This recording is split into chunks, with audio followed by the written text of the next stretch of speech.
अहदाफ ऐसे हैं बड़े जिनको हुकूमत हासिल नहीं कर पाई और कुछ पे उनको कामयाबी ज़रूर हुई है।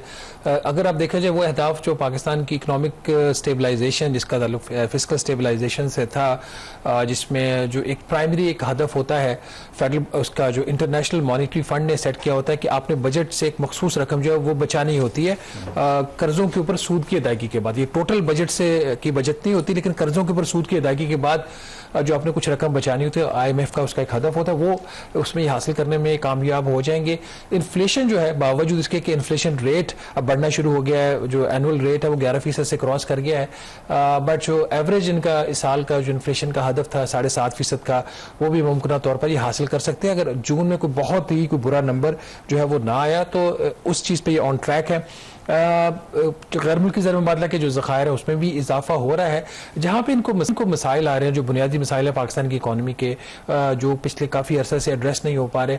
हमारा जो GDP का ग्रोथ रेट है, जो पाकिस्तान की इकॉनमी की ग्रो करने की रफ्तार है, वो बहुत सुस्त है। हदफ भी इन्होंने 4.2% का रखा था, वो भी हासिल नहीं हो सका। 3.7% जो है वो ग्रोथ हुई है, बट जिसका फाइनेंस मिनिस्टर ने आज कहा कि उसकी बुनियादी वजह ये थी कि अगर मशरिक़ वस्ता में जंग ना होती तो इस माली साल का जो चौथा तिमाही था। अच्छा, मैं यहाँ पे यही इंटरप्ट करना चाहूँगा क्योंकि हम जो अपने रेगुलर प्रोग्राम्स में डिस्कशन करते रहे और ये बड़ा नुक्ता आम था, और आप भी ये कहते रहे कि जब जो हमारी इकनॉमिक टीम है या जो मैनेजर्स हैं इकनॉमिक, तो उनका तो यही ख्याल था कि ये जो सिचुएशन है मिडिल ईस्ट की, इसका हमारी मैशत के ऊपर कोई इतना ज़्यादा फर्क नहीं पड़ेगा। IMF को भी हमने यही बताया, लेकिन जो फाइनेंस मिनिस्टर हैं आप ऑल टुगेदर डिफरेंट बात कर रहे हैं। वो तो यही कह रहे हैं कि अगर ये जंग जिसका फरवरी के आखिर में आगाज हुआ ये ना होती तो हम जो 4% का इकोनॉमिक ग्रोथ रेट है वो टारगेट जो है उसको अचीव कर लेते। तो ये कंट्रडिक्शन क्यों है? जो इकोनॉमिक मैनेजर्स पहले कुछ और कह रहे थे, अब फाइनेंस मिनिस्टर कह रहे हैं इस वजह से नहीं हुआ। इनकी मार्च में जब मुज़ाकरा शुरू हुए तो उनका ये ख्याल नहीं था कि जंग इतनी प्रोलॉन्ग करेगी,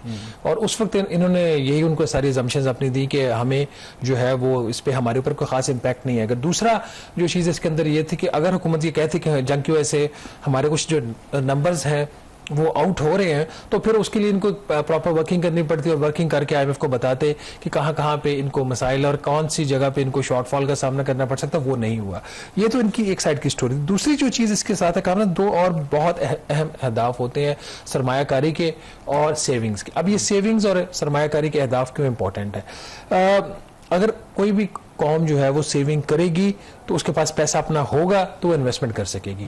पाकिस्तान जो है वो सेविंग्स उसकी बहुत लो है, फिक्स भी जो है जो सेविंग्स के रेट्स है बहुत कम है। यही वजह कि हम गैर मुल्की कर्जे लेते हैं, और गैर मुल्की कर्जे लेकर फिर हम जब इन्वेस्टमेंट करते हैं या अपनी ज़रूरियात पूरी करते हैं तो फिर आप एक डेट ट्रैप के अंदर चले जाते हैं। तो इस साल भी जो सेविंग और इन्वेस्टमेंट का जो अहदाफ थे वो दोनों जो है मिस हुए। इसके हवाले से फाइनेंस मिनिस्टर से जब सवाल भी हुआ तो उन्होंने कहा जी कि देखें इन्वेस्टमेंट जो है दो बड़ी उन्होंने बुनियादी बातें की। तो उन्होंने कहा कि इन्वेस्टमेंट ये मानना उन्होंने कि कम है और इसी जगह पे जहाँ पे काफ़ी अरसे से है, बट साथ उन्होंने ये भी कहा कि और ये एक रियलाइजेशन गवर्नमेंट को बहुत लेट हुई है। उन्होंने कहा कि अगर डोमेस्टिक इन्वेस्टमेंट होगी तो फॉरेन इन्वेस्टमेंट आएगी, और डोमेस्टिक इन्वेस्टमेंट में उन्होंने एग्जांपल दी PIA की, PIA में कोई $600 मिलियन की जो उसमें उसके परचेजेस किए हैं शेयर्स। उन्होंने कहा जी इसका मतलब है कि अब अगर डोमेस्टिक इन्वेस्टमेंट होगी तो फॉरेन इन्वेस्टमेंट आना शुरू हो जाएगी। पहले ये था कि जब SIFC बने थे, स्पेशल इन्वेस्टमेंट फैसिलिटेशन काउंसिल जब बनाई गई तो उस वक्त जो फोकस था वो फॉरेन इन्वेस्टमेंट के ऊपर था। तो उस वक्त भी जो हमारे लोकल इन्वेस्टर्स थे वो ये बात कहते थे कि जब तक हम मुतमईन नहीं होंगे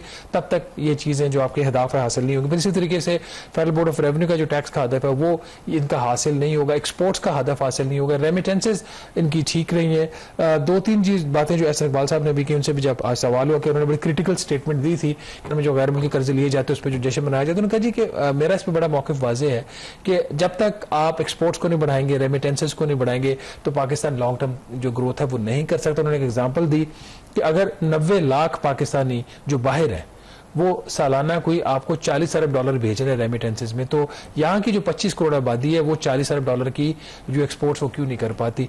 एक और जो 2 दिन पहले भी उनसे, बल्कि कल ही ये उनके साथ जो हुई थी उनसे बात एहसन इकबाल साहब की जब प्रेस कॉन्फ्रेंस थी कल नेशनल इकोनॉमिक काउंसिल की मीटिंग के बाद, तो उन्होंने एक बड़ी बुनियादी बात उन्होंने कहा जी कि हमें इतना ग्रो करना है 2035 तक।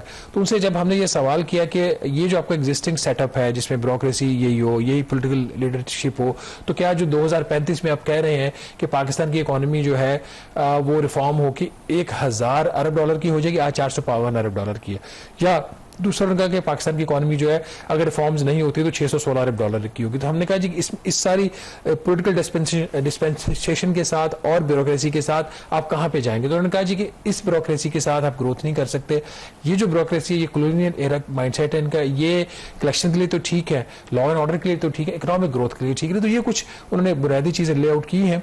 बट ओवरऑल अगर देखा जाए तो हुकूमत ने स्ट्रगल किया है। साल 2-3 बड़े इवेंट्स थे जो फाइनेंस मिनिस्टर ने भी जिनका जिक्र किया कि एक तो उन्होंने ये कहा कि जो अमेरिका की तरफ से आपको पता है कि टैरिफ्स के हवाले से बहुत ज़्यादा अनसर्टेनिटी थी कि जो दरामदात के ऊपर अमेरिका जो है वो टैक्स लगा रहा था इजाफी, उसकी वजह से उनका अनसर्टेनिटी रही। फिर सैलाब आए अगस्त सितंबर में, लेकिन सैलाब की वजह से इतना ज़्यादा नुकसान नहीं हुआ जिसकी वजह से हम कह सकें कि पाकिस्तान की इकॉनमी बहुत पीछे चली गई। तीसरा जो सबसे बड़ा फैक्टर है वो मशरिक़ वस्ता की जंग है और उसके ऊपर उन्होंने कहा कि इसके जो असरात है मशरिक़ वस्ता की जंग है वो अगले साल भी रहेंगे। तो ये एक फंडामेंटल उन्होंने पॉइंट लेके एक और जो अहम ज़ाहिर हदफ होता है, ये तो आपने बातें की, वो है आपकी आमदन, आपकी टैक्स कलेक्शन जो है। और ये एक हमेशा और पिछले जब से हम IMF के प्रोग्राम में बहुत बड़ा इशू रहा है। टारगेट हम रखते हैं उसको अचीव नहीं कर पाते। जो बाकी इश्यूज हैं, जो ग्रोथ की आपने बात की, इन्वेस्टमेंट की, अपनी मैशत का हजम बढ़ाने की, एहसन इकबाल साहब ने जो रेसिपी बताई, ये जो कॉलोनियल माइंडसेट है, ये जो ब्यूरोक्रेसी, उसके साथ तो नहीं चल सकता।